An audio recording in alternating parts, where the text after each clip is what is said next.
ẹ jọ̀wọ́ ẹ̀yin èèyàn mi, ta ló ń ṣílé, ta ni wọ́n ń drag, ta ló ń ṣí ilé, ta lè ń drag torí Ọlọ́run. Níjẹta ń bí báyìí a rí pé àtọkọ àtìyàwó wọ́n ṣí ilé tó wà massive. A dẹ̀ ti sọ pé congratulations, wo ṣe rere, kóníkálukú ṣe rere, ìkan òdì kan lọ́wọ́, wọn ò lè pín tèmi lé tẹlòmíì. Gbogbo àti máa wọnú comment section mo wà disappointed nínú gbogbo yín o. Mo wá ń gbọ́ something like bọ̀dá Lati ò ní ní £1 nù lé yẹn. Ẹ burú o. Ṣé rí àmọ́ lóòótọ́ pé bọ̀dá Lati, ibo ni bọ̀dá Lati fẹ́ rówó, but at the same time kò tí ẹ yẹ kẹ́ sọ. Ṣé rí àwọn ọ̀kọ̀ọ̀kan míì wà, ẹ mọ̀ sí kú ẹ má sọ síta. Ẹ wá ní pé ẹ mọ̀ pé bọ̀dá Lati ò ní £1. Ẹ mọ̀ ṣe ẹ ṣàríyàn kò sí ń bẹ̀, but ó níbi tí bọ̀dá Lati náà wúlò sí. Ó níbi tí bọ̀dá Lati náà wúlò. Ṣé ẹ ṣàrí pé wọ́n bá ń tẹ pimples. Exactly. Ẹ má máa ṣe báyìí náà. Ọlọ́run, bọ̀dá Lati ti sọ́fà lórí social media. Mo tún rí fọ́tò kan náà tún gbé sí. Ṣé bá rí bọ̀dá Lati ṣe jókòó sílẹ̀ lẹ̀ bí ọmọ ọwọ́, wọ́n gbé ráìsì sí níwájú nílẹ̀ lẹ̀. Ọlọ́run, ẹ̀yin tẹ́ wà lórí social media ìkà ní kò dẹ̀ yẹ kẹ́ máa èèyàn dáadáa dẹ̀ ní bọ̀dá Lati o. Bọ̀dá Lati lórí platform mi èèyàn dáadáa ni wọ́n ṣẹ̀mọ̀ pé èmi àti bọ̀dá Lati ẹ̀gbọ́n àtàbúrò ni wọ́n.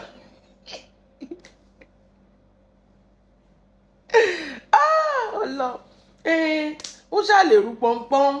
At least gbogbo ìgbà tó ń kọ́lé yẹn tí bọ̀dá Lati ò bá tẹ̀ ní £1 wọ́n máa mú lọ síbẹ̀, òun ló máa ru kinní lọ sókè, òun ló máa ru kinní. Ẹ̀rí ìjọ yẹn pé tó ń béèrè lọ́wọ́ ẹ̀ pé táìsì kan ti fọ́, ṣẹ̀mọ̀ òun náà ló wá in charge tí ò bá tẹ̀ lówó rí, torí mo mọ̀ pé torí ẹbí ni bọ̀dá Lati ṣe débẹ̀, but kò yẹ kẹ́ máa sọ ọ̀rọ̀ bẹ́ẹ̀ yẹn. Àgbàlagbà lẹni máa yẹn o. Ṣọlá pé ò tẹ̀ dàgbà tó ń ṣe bí ọmọ kékeré, bọ̀ bọ̀dá Lati àgbàlagbà ni o. Kò yẹ kẹ́ máa sọ̀rọ̀ síbẹ̀ yẹn, kò dáa o. Mo tún wá wọnú comment section tèmi náà. I am now disappointed in you people. Ẹ̀yin tẹ́lẹ̀ àti mu. Mo tún rí comment kan tẹ́yìn ọkọ̀ sọ pé ṣé bọ̀dá Lati mú nǹkan tó ń jẹ́ spa. Ṣé mo pé mo ṣe fídíò kan tí mo sọ pé instead of kẹ́ máa tẹ pimples lójú ara yín, ẹ gbéra yín lọ sí spa kán fọ gbogbo ẹ̀ dànù, torí Ṣọlá pé ó ní ìdí kan ṣe ìrìbọmi nínú omi gbígbóná kán ṣí awọ burúkú tó wà lára ẹ̀yẹn kúrò kán lẹ̀mí ìmọ̀. Mo wá ní òkè o, ẹ má tẹ pimples lójú ara yín, ọwọ́ yín ò clean, that is dirtiness. Ẹ lọ spa, kẹ lọ sí spa, kẹ lọ ṣẹ̀mọ̀, kẹ ṣe skincare gidi, kẹ má kàn lẹ̀ mọ́lé, kẹ má runlé. Tí mo sọ yẹn báyìí èèyàn kan wá jump sínú comment section, òun sọ fẹ́mi pé ṣé bọ̀dá Lati mú nǹkan tó ń jẹ́ spa. Ẹ bẹ̀rù Ọlọ́run yìí. Ṣé bọ̀dá Lati ṣé bọ̀dá Lati kàwé mí tí ẹ mọ̀, because I cannot say nǹkan tí yóò wà mọ́ èèyàn ṣáà lè sọ. Bọ̀ kò yẹ kẹ́ máa sọ ọ̀rọ̀ bẹ́ẹ̀ yẹn. He's his own man, ṣe understand. Ó dẹ̀ máa rí nǹkan tí Lizzy rí kó tó fẹ́. Gbogbo eléyìí tẹ́ ẹ̀ sọ yẹn kì í ṣe ti bọ̀dá Lati. Eléyìí tí wọ́n bá lọ sọ pé ṣọ́kọ nìyẹn, wípé ṣọ́kọ nìyẹn àbí agbẹ́gi lérè. Ọ̀tọ̀ lèèyàn tó kọ́lé, ọ̀tọ̀ lèèyàn tẹ́ ẹ̀ drag. Ẹ ti fẹ́ drag bọ̀bọ̀ yẹn pa. Mo tẹ̀ tó wá rí nǹkan tó tẹ̀ tó wá bá fún mi. Ṣé mọ̀ nǹkan tí mi ò bá lè proof mi ò kì í sọ ọ́ níwájú Ọlọ́run àti yín. Ṣé rí mò ń gbọ́ awuyewuye pé nǹkan ló nílé. Bọ̀ mi ò rí confam news pé èèyàn báyìí ló nílé ní tilẹ̀ tọ́lọ́. Mò ń gbọ́ awuyewuye pé nǹkan ló nílé. Bó tẹ̀ wọ́n gbọ́ kan tó sọ pé nǹkan tó show kan ní nǹkan táwọn rí, àwọn ò rí fountain mú ní òkè ìyẹn. Wọ́n lè change the plan at the 9 minutes. Bọ̀ mò ń gbọ́ awuyewuye pé òun kọ́ ló nílé. Mo tún rí dọ́dọ̀ disturber kan pé kò ní fọ́ní o àti Ṣọlá pé mo fẹ́ lérò pé ẹ̀yin lẹ nílé, torí ìgbà yẹn lẹ máa jáde pé ṣé ẹ sọ fẹ́ anybody pé ẹ̀yin lẹ nílé ni. Torí bẹ́ẹ̀ ṣe wà ẹ mọ bọ́ ṣe ń jí nǹkan. Ọlọ́run fi ẹ̀rọ ìlọ́rùn ni. Ẹ máa jáde ṣe ṣé sọ fún yín pé mi mo nílé ni? Did I tell you guys that I'm the owner of the house? Èmi kọ́ ni, mo bá yàn kọ́ ni, kíní kan torí ẹ mọ bẹ́ẹ̀ tẹ̀ ṣe máa ń yíyàn lórí, tẹ̀ máa ń yíyàn lọ́rùn, but èmi ò tí ì lè gbà nǹkan tẹ́mi ò bá mọ̀, ṣe understand yẹn sí, èmi ò kì í sọ o, èmi ò ní carry fake news o, bọ̀ bá ṣe rí bó ṣe yà, ó ti pẹ́ tó ti ya fọ́tò ẹ̀ síbẹ̀ náà, táwọn àwọn ará ẹ̀gbọ́n ṣe congratulations sí. Àwọn èèyàn dẹ́ sọ pé àwọn rí ní tipa garage, àwọn rí lẹ́yìn tipa garage pé ilé tó wà òkè ni. So congratulations on aunty mi, congratulations. Eléyìí tẹ́ tún ti kó wọnú ilé yín mansion ìbáyìí. Àwọn ìbéèrè kọ̀ọ̀kan wà tẹ́mi máa tiẹ̀ wà béèrè lọ́wọ́ yín. Ẹ jọ̀ọ́, ṣé gbogbo ìpè tẹ́ tún ṣẹ́ fọ́mọ, gbogbo rádaràdá tẹ́ ń ṣe, ẹni sùúrù, ṣé kìí pé inú ilé yẹn lẹ ti ń ṣe gbogbo fídíò yẹn? Ṣé kìí ṣe pé inú ilé yẹn, torí tẹ́ bá sùn sí angle, it's showing that there is nothing in that. Think about it o, ẹ̀yin èèyàn mi, think about it o. Most of the time angle kan ló máa ń wà, ṣé kí ló máa dàbẹ́ pé ilẹ̀ ẹlẹ́ náà ṣàgbé nǹkan kan àbí wọ́n gbé fóònù kan sílẹ̀ lẹ̀, angle kan ló máa ń wà. Á jẹ́ pé inú ilé yẹn ló ti ń ṣe pé burúkú. Ọlọ́run Solape, sórí ara nǹkan tó kì í jẹ́ kí lé mọ́yàn lórí ni. Ṣé rántí ọjọ́ tó ṣí ṣọ́ọ̀bù s'Àbújá tó dé bẹ́ẹ̀ táwọn èèyàn rò pé ò ní ṣe pé mọ̀ because ṣọ́ọ̀bù tuntun ní ilé ajé tó kẹ́rù tó ṣiṣẹ́ tó kówó síbẹ̀, àsẹ̀yìnwá àsẹ̀yìnbọ̀ tó wá rí pé tó tún bẹ̀rẹ̀ sí í ṣe pé ṣọ́ọ̀bù yóò lóṣù mẹ́ta kó tó kó gbá wọlé. Sórí nǹkan tó ń ṣe jẹ́ ká má pàrọ̀ fúnra, kò bẹ́lẹ̀ dá ẹ mọ̀. Bàbá tó sọ fún ẹ pé kó máa ṣe lọ yẹn, ó fẹ́ jẹun ni, kí láá jẹ ló ń bá kiri. Torí wọ́n mọ̀ pé tó bá sọ fún ẹ pé kó má ṣe orí burúkú yẹn mọ́, ò ní wá sọ́dọ̀ àwọn ọmọ, ọ̀nà ẹ máa clear, ò ní ní nǹkan kan tó ń gbé sọ́kàn. Tó bá bílí ipò ológun, ó bílí pé ayé ń lé ẹ, ayé máa lé ẹ lóòótọ́, bọ̀ tó ò bá bílí pé anybody ń lé ẹ, kò sí nǹkan kan tó máa bá ń bẹ̀, ọkàn ẹ máa balẹ̀ ní wàá ṣe nǹkan tó bá ṣe wù ẹ́. Bọ̀ èmi wá sọ kí nǹkan pé ilé tuntun báwo ló ṣe fẹ́ ní àlàáfíà téèyàn bá kọ́lé, ṣe torí pé èèyàn fẹ́ gbé bẹ́ẹ̀ ni. Nígbà tó bá ti bẹ̀rẹ̀ tí ń ṣépè tó ń fi èpè ṣe ìpìlẹ̀ṣẹ̀ ilé tẹ́ẹ̀tẹ̀ tí ìkódé tó ti ké pè sílẹ̀, epo dẹ kí n kúrò, inú ibẹ̀ yẹn náà ló ti máa jà yín. Ó ṣáàdì bí wọ́n láti ṣe rí látijọ́ tó ti mu náà, kò gbádùn ayé, kò ń go back, kò go front, ojú kan nìkan péré ló wà. Àwọn nǹkan kan wà tó ń ṣe wrongly, mo dẹ̀ ti máa ń sọ fún ẹ. Sórí èèyàn gbọ́dọ̀ mọ̀ rẹ̀, bó ṣe máa sọ pé prophetess ni ẹ, o máa ń ríran dáadáa, àtùpà o kì í rídìí ara ẹ. Solape, o kì í rídìí ara ẹ. Ìyá sọ fún sílé ayé ìtàn bá tiẹ̀ sọ fún ẹ gan, o gbọ́dọ̀ máa watch gbogbo nǹkan tó ń ṣe. Sórí congratulations ẹ, ó yẹ kó jù yẹn lọ, ṣùgbọ́n torí pé àwọn nǹkan rárára tó ti ṣe tó ti fi bàjẹ́, òun ló jẹ́ kó rọra rí bẹ́yẹn. People don't have issues with you, they just have issues with what you do on social media. That is it. Ìwọ nìkan ló ń ṣe, ìwọ nìkan ló ń wá fún, ìwọ nìkan ló wà láyé ni. People don't want to disrespect your husband, but in as much as your husband cannot control you and say that okay, nǹkan báyìí, má ṣe nǹkan báyìí, it doesn't speak well. That is where the problem is. Wọ́n ní èèyàn kan máa ṣe bí ewúrẹ́, èèyàn kan máa ṣe bí àgùntàn, ẹ̀yin méjèèjì àgùntàn ní, kò sí ewúrẹ́, kò sí ọ̀dẹ̀, in fact òpònú lẹ́yìn méjèèjì. Ìwọ ló jẹ́ ká mọ àṣírí ayé Lati, pé Lati ò ní nǹkan kan, wọ́n bọ ni.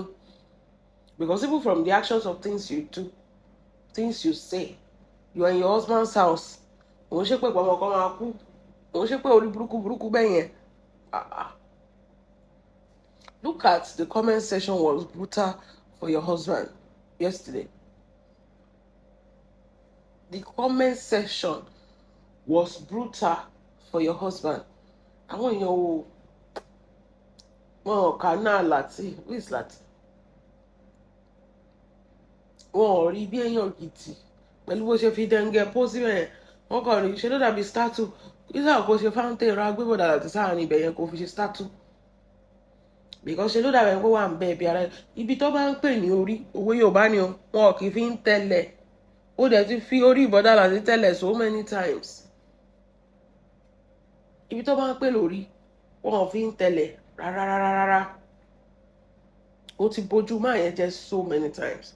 Ó ti jẹ́ ká mọ̀ pé ìwọ ló lọ fẹ́. Nǹkan tó ń pè sí finish nìyẹn. Èmi ni mo fẹ́, so kò sí nǹkan kan tó lè ṣe, kò síbi tó lè lọ. Ilé ayé ò dẹ̀ rí bẹ́ẹ̀. That is just it. Tí bọ̀dá Lati ò bá tiẹ̀ ní monetary contribution, at least ó yẹ kó ní moral contribution náà nínú ìgbésí ayé. Ìwọ nìkan wọ́n ló máa kọ́kọ́ fẹ́ ọkùnrin tí ò lówó lọ́wọ́. Bẹ́ẹ̀ ni àìmọye obìnrin tó wà successful tí ọkọ wọn pé tí ò ní nǹkan kan lọ títí bẹ́yẹn, but ó tiẹ̀ lè mọ̀. Ọ̀ṣọ́rí tiẹ̀ ó wà jẹ́ kó wà obvious pé wọ́n ló ń bọ̀ ibi tí problem yẹn wà ní. You make it so obvious pé eléyìí ò ní nǹkan kan kò lè jẹ́ nǹkan kan. Na you dey feed into entire generation. Ó tún kó àwọn ọmọ ẹ̀ ó tún kó wọn síbẹ̀. Eléyìí tí ò wá súnmọ́ yín ó tún bẹ̀rẹ̀ sí ń bàjá because you just want to spoil everything for her so that àwọn àlọ́ máa bẹ̀bẹ̀ á tún kó àwọn ọmọ tiẹ̀ wà. Lati ti sìn ẹ́, àwọn ọmọ Lati ti sìn ẹ́, àwọn ọmọ Lati náà máa wá sìn ẹ́ nínú ilé yẹn. Torí pé ìwọ ni olúwa tó lówó jù láàrin wọn. Tó bá yẹ pé lóòótọ́ jù Lati kò yẹ kí Lati rí bẹ́yẹn. Ó yẹ ká máa gbọ́ nǹkan tí Lati ń control. Kí ló dé tó jẹ́ pé achievement ti ẹnìkan là ń rí Lati ò ní nǹkan kan tó ń achieve. Think about it. Tó bá yà wá sọ pé àwọn èèyàn sọ̀rọ̀ sí, báwo ni àwọn èèyàn ṣe ní sọ̀rọ̀ sí? Ilé yẹn ń sìn ìwọ ló kọ́, kì í ṣe Lati. Kì í ṣe Lati kọ́ wà gbé bẹ́ẹ̀ ni a tún gbé Ghana must go ẹ̀ padà lọ síbẹ̀. Ó ṣàbẹ̀ ẹ̀ kó kiri ni torí pé kò lè ṣiṣẹ́, kò lè múlé dúró. Your husband cannot work, kò lè múlé dúró, kò ní nǹkan kan. Gbogbo àwọn ẹgbẹ́ ọkùnrin wọn ṣiṣẹ́ ni. Orobìnrin ó lọ tẹ bá ti ó wá ń kígbe yà senseless. Mo ti ẹ̀ béèrè pé school wo ìwọ tó máa ń sọ pé ìyàbọ̀ ò kàwé, school wo ni Lati lọ? To be frank, school wo ni bọ̀dá Lati lọ? Tó tẹ̀ lọ primary school gan ni mi ò gbọ́ rí kó sóyìnbó. Ìwọ gan tó sóyìnbó gan òyìnbó ẹ̀ gan terrible. School wo ni Lati lọ?